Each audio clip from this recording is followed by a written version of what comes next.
Good evening students. स्वागत है सबको आपका अपना चैनल जीता गेम में। बच्चों आज हम लेके आए हैं पेरीमीटर एरिया का class number 2 that is worksheet 2। आज हम डिस्कस करेंगे वर्कशीट 2 को डिटेल्स के बारे में। तो आइए शुरू करते हैं वर्कशीट 2। तो वर्कशीट 2 बेसिकली हमको डिराइव करना है एरिया ऑफ द पाथ।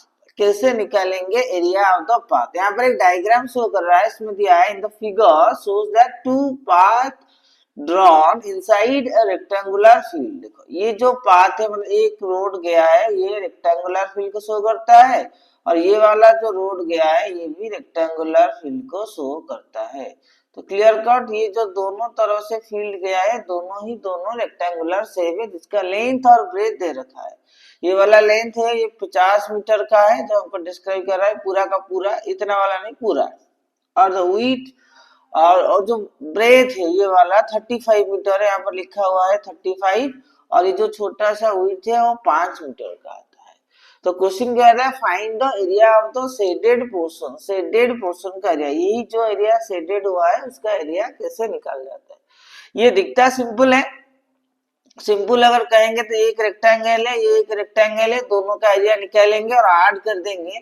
लेकिन इससे एक चूक हो जाएगा, ओनली ऐड नहीं करेंगे। जब आप बार ध्यान से देखेंगे, गौर से देखेंगे, इस वाले जो शेप में पहले एक बार जब जाएंगे, इस जो पोजीशन है इस पोजीशन वाला एरिया को हमने कवर कर लिया है। दोबारा जब आएंगे ये पर्टिकुलर वाला एरिया 2 बार यूज हुआ है। पर्टिकुलर एरिया कितने बार यूज हुआ है? 2 बार यूज हुआ है, इसीलिए इसको एक बार माइनस करेंगे और ये एक स्क्वायर शेप में दिखेगा, क्योंकि यहाँ पर 5 मीटर क्रॉस करेंगे तो ये भी 5 है, ये भी 5 है। जब यहाँ से आएंगे ये भी 5 मीटर का है, तो बीच में एक स्क्वायर बन जाएगा। इसीलिए इस चीज का खास ध्यान रखना है, और मैं इसको नाम कर देता हूँ ABCD, और ये वाला EFGH, और ये वाला PQRS। ठीक है, नेमिंग हो गया और सिंपल पता चल जाएगा how to calculate area of path. ना area of path is equal to area of ABCD plus area of ABCD plus कर लिया, उसके बाद EFGH के साथ माइनस कर देंगे एरिया ऑफ PQRS। क्योंकि एरिया ऑफ ABCD एक रेक्टेंगल है और रेक्टेंगल का लेंथ कितना है? ये वाला 50 है, ये वाला 5 है। तो 50 into 5 प्लस EFGH ऑल्सो है रेक्टेंगल, और ब्रेथ इंटू ब्रेथ हुआ हमारा 35, और उसके इसमें लेंथ होगा 5, तो 5 माइनस करना एरिया ऑफ PQRS, क्योंकि PQRS हमको एक स्क्वायर दिख रहा है, स्क्वायर का एरिया का फॉर्मूला साइड इंटू साइड, तो 5 इंटू 5। ये मल्टीप्लाई करेंगे 250 प्लस 175 माइनस 25। तो यहाँ पर 175 से 25 माइनस करेंगे तो बच जाएगा 150। तो फुल मिला के आंसर हो जाएगा 400 metre square, 400 metre square and area of the shaded portion. तो शेडेड पोजीशन और shaded portion by area of path कहेंगे तो ये आएगा 400 मीटर स्क्वायर। तो जब भी ऐसे क्वेश्चन होगा दिया होगा तो पहले हमको उसका लेंथ ढूंढना है, ब्रेथ ढूंढना है, और जो पाथ है दोनों का एरिया निकाल देना है। बीच में जो बच जाएगा, बीच में जो डायग्राम है, बीच में हमने डायग्राम इसलिए करवाया क्योंकि बीच में एक स्क्वायर है, उसके एरिया को माइनस करना है, तभी जाके हमको area of shaded portion by area of path निकल जाएगा। इसी के साथ ये क्वेश्चन नंबर 1 था। यहाँ पर क्वेश्चन नंबर ये 1 खत्म हो गया। अब अगले नंबर की तरफ चलते हैं, 2 number. An oblong garden measures 60 and 55 metre. Same है, यहाँ पर एक 60 मीटर का और ये 55 मीटर का। ये हाथ में डाल रहा हूँ इसलिए थोड़ा टेढ़ा हो रहा है। ये 60 और 55 मीटर का गया है। From the centre each side of path 2 metre across to centres opposite. Centre में एक 2 मीटर का रोड गया, एक 2 मीटर का, ये भी एक रोड आएगा वो 2 मीटर का होगा। दैट मीन्स ये वाला पोजीशन। तो find the area of simple area of मतलब ये वाला एक एरिया है, ये वाला एक एरिया, बीच में ये एक रेक्टेंगल स्क्वायर बन गया है, सेम है, उसका नेमिंग कर देंगे एरिया ऑफ पाथ। कैसे निकालेंगे ना, एरिया ऑफ सेम नाम कर देंगे, area of ABCD plus area of EFGH minus area of PQRS।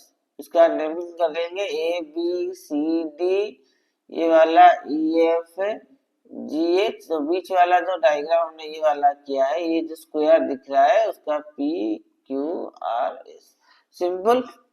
Area of ABCD निकालेंगे तो लेंथ कितना है, क्योंकि रोड गया है 2 मीटर का, तो लेंथ दिया है 60 इंटू 2 माइनस दोबारा 50 सॉरी प्लस 55 इंटू 2 माइनस करना है, स्क्वायर का लेंथ होगा 2, 2 इंटू 2, तो 60 इंटू 2 120 प्लस 55 इंटू 2 होगा 110 माइनस 2 इंटू 2 होगा 4। ये कितना हो जाएगा, ऐड करने पर होगा 100 plus 100 230 minus 4 that is 226 metre square. 226 meter square was the area of the path or area of cross by the area. Simple. Question number 3 आया है, a rectangular plot length 300 meter and long and broad is 250. rectangular plot same है, ये rectangular है, ये हमने plot draw कर लिया, ये 300 मीटर का है, ये पूरा का पूरा, और ये ब्रेथ है 250 मीटर का, ये पूरा। Each 3 metres wide running medium, बिल्कुल बीच में जो रोड गया है ये 3 मीटर का वाइड है, कितना है 3 मीटर, राइट।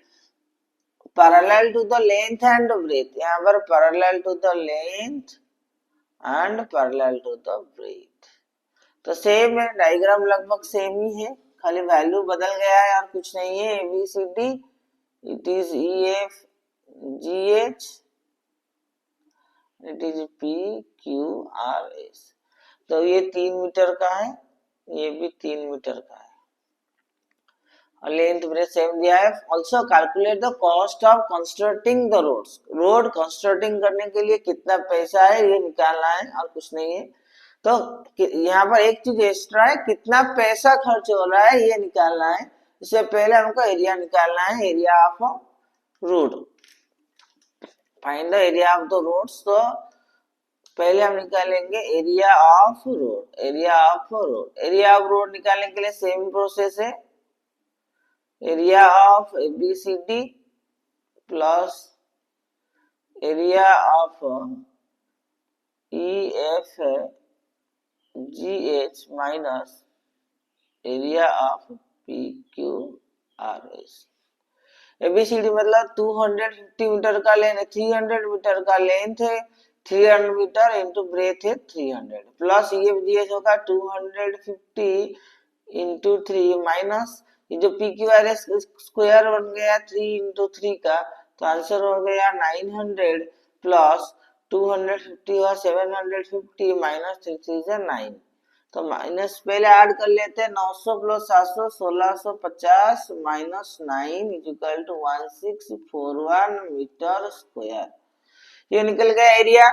और उसके बाद क्या दिया है ना, find the cost of 1 metre square, cost is ₹50, ₹50। 1 metre square का कॉस्ट होता है 50 रुपए। Calculate cost of constructing roads 50 per metre square. 1 metre square बनाने के लिए 50 रुपए अगर खर्चा होता है तो 1641 मीटर स्क्वायर कॉस्ट कितना होगा ना, 1641 इंटू 50 इंटू कर लेंगे, जीरो पहले से है, 5 1 जा 5 है, 5 4 जा 20, जीरो है, जीरो को जीरो रहेगा, 5 1 जा 5, 5 4 जा 20, जीरो रखे 2, 5 6 जा 30 प्लस 2 32, 2 रखे 3, 5 1 जा 5 3 8, 82,050 रुपीज खर्चा हो रहा है 16 मीटर वाले को क्लियर करने के लिए। 1 641 1641 मीटर स्क्वायर का कॉस्ट होगा। अगर 1 मीटर स्क्वायर को 50 है तो 82,050 रुपीज का कॉस्ट होगा। ओवरऑल उनका 82,000 रुपीज 50 रुपए का कॉस्ट बन रहा है। ये रोड अगर बन गया तो 82,000 50 रुपए का खर्चा होगा। ठीक है, उसके बाद उसका 4 नंबर जो आज का आखिरी क्वेश्चन है, कि इसमें से 4 ही क्वेश्चन है। A rectangular piece of ground is 45 metre long and 30 metre wide।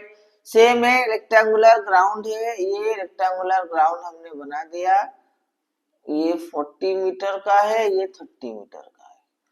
It has two road each 1 metre wide running midway। midway में जा रहा है, 1 मीटर का लेंथ है, ये 1 metre, both length and breadth parallel to length and breadth। Find the area of the roads, also calculate the area of the remaining ground।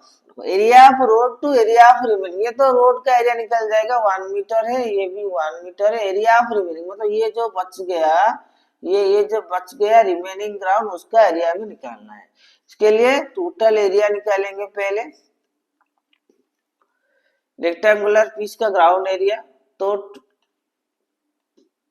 Area of ground, ground का area निकालेंगे 45 into 30, 3 5 जा 15, 3 4 जा 12,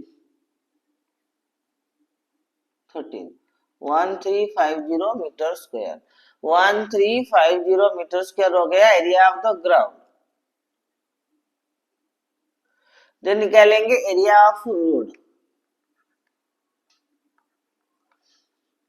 area of road निकालने के लिए हम क्या करेंगे, सिंपल सेम ही फॉर्मूला है, कुछ दिक्कत नहीं है। एरिया ऑफ रोड निकालेंगे तो डायरेक्ट लिख लेते हैं, कितना है हमारा 30 इंटू 1 प्लस 45, 45 इंटू 1 क्योंकि रोड का लेंथ है 1 मीटर, 45 इंटू 1 माइनस हमारा दोनों तरफ जो रोड, ये जो वाला स्क्वायर है उसका एरिया है 1 इंटू 1, तो हो जाएगा 30 plus 45 minus 1, that is 75 minus 1 is equal to 74 meter square।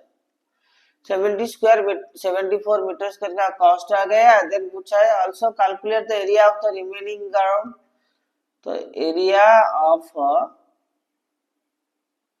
Remaining ground जो बच गया वो कितना, सिंपल सा कॉन्सेप्ट है, माइनस कर लेंगे 1350 माइनस 74 और माइनस कर देंगे 1350 से 74, आंसर आ जाएगा 10 से 4 गया 6, ये गया 4, 14 से 7 गया 7 और बचा 2, 1276 metre square. 1276 metre square was the cost, तो कॉस्ट नहीं, area of the remaining portion.